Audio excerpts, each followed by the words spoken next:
Hello, I'm Josephine, I'm an artist, and today I'd like to share with you something that really opened my mind about color and the way I think about warm and cool colors.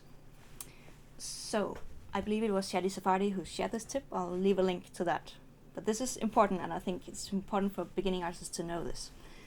So, what many of us think in the beginning is that red is warm and blue is cool. And we're used to seeing the color wheel. We know, okay, this is red, and then if we go this way, we get colder and colder until we get to the coldest point down here in the blues. And then once we get somewhere up in the green, it starts to get yellow, more yellow, and going towards the warm. But there's a crucial missing step in this way of going from cool to warm, and it has to do with gray. So how do we actually get from this red, let me just put it down, how do we get from here, super warm, to super cold? And the secret is gray. So instead is, let's say we have a cool shadow and we want to get to a warm highlight. We're not just gonna jump straight into the warm colors. It would be weird and drastic and look bad. So the thing that we are missing is that the neutral color is actually gray.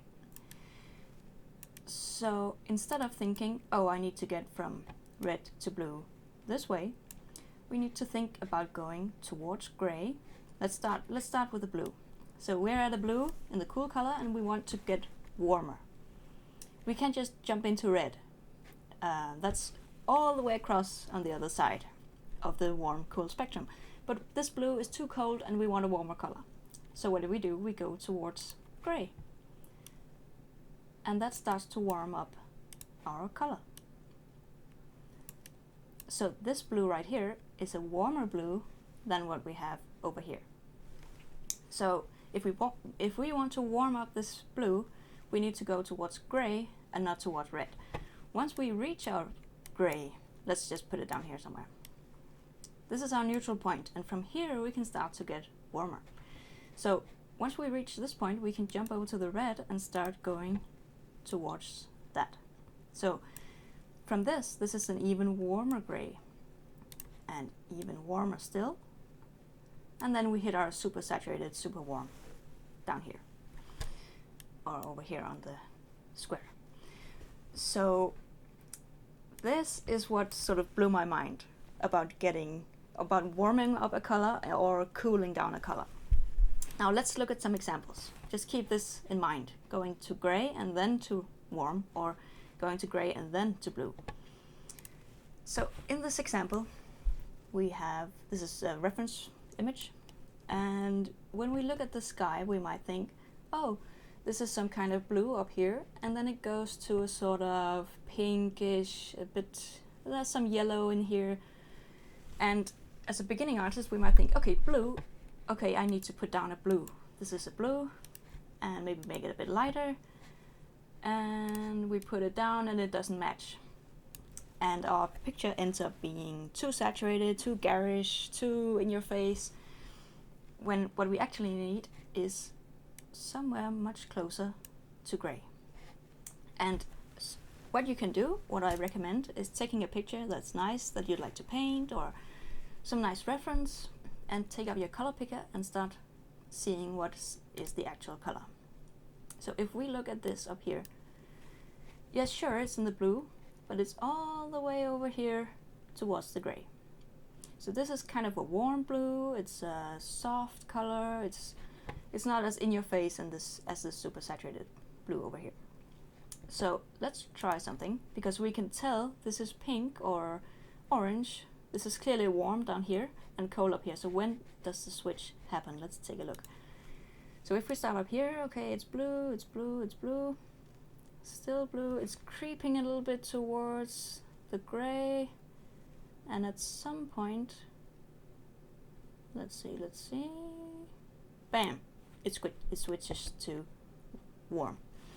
So what we have just demonstrated is the way the sky travels from a cooler color to a warmer color. So let's get back to it, and bam, now we're in the warm spectrum. So if we keep going down, you can see it goes to somewhat of a orange, a yellow, but it stays all the way over here. We're so far towards the gray side, the desaturated side. And if we keep going down, at some point we're going to reach the most saturated part of the picture, or the sky at least, which is about here. Still quite far to the left in our square. So this is an exercise I recommend. You can start off with a picture of the sky. Depends on what you want to paint, of course, but start off a picture of something you think would look good in a painting, something you'd like to use as reference, and start taking out the color picker and see what's the actual color. And then when you've done that a few times, you can go outside and look and try and guess what color is that actually. Now, let's look at a painting that uses these same techniques. So, this is by Krøyer, famous Danish artist. And looking at this, we have some what looks to be quite saturated blue. We have some yellow, some orange, and this is quite amazing. See how this is cool here, but the way the light hits, it's warm. So let's take a look with our color picker and see what's going on here. So this is quite blue, right? But as we look at it, we can see that it's barely touching the center of the cube over here. We're still towards the more desaturated side. And in the lighter parts of the ocean, it gets even warmer, way over here. And what about down here? Super close to a gray. So instead of calling this a blue, we might call it a cool gray. Now what about this light? It's pretty saturated, quite saturated in the middle, but notice how he doesn't cross this middle section here. It's very difficult to find a part of this painting.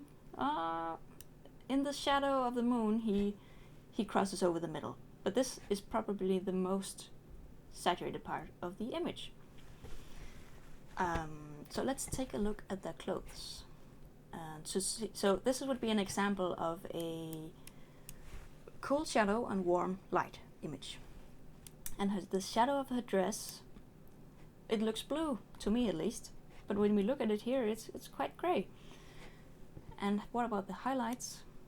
It's also very far towards the gray, and yet we get this very beautiful effect. So this is just to show that if your paintings are too saturated, if they're too garish, the colors are too strong, this is the way to solve it. To go more towards gray and pretty much try in your next piece to stick to the middle of the saturation over here.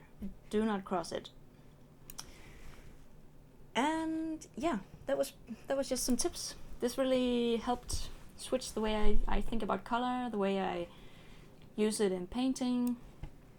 And I'd recommend take some of your favorite paintings, put them into Photoshop, whatever software you have, and go through them with the color picker and see what is the actual color. And then try to use some of those in your next piece.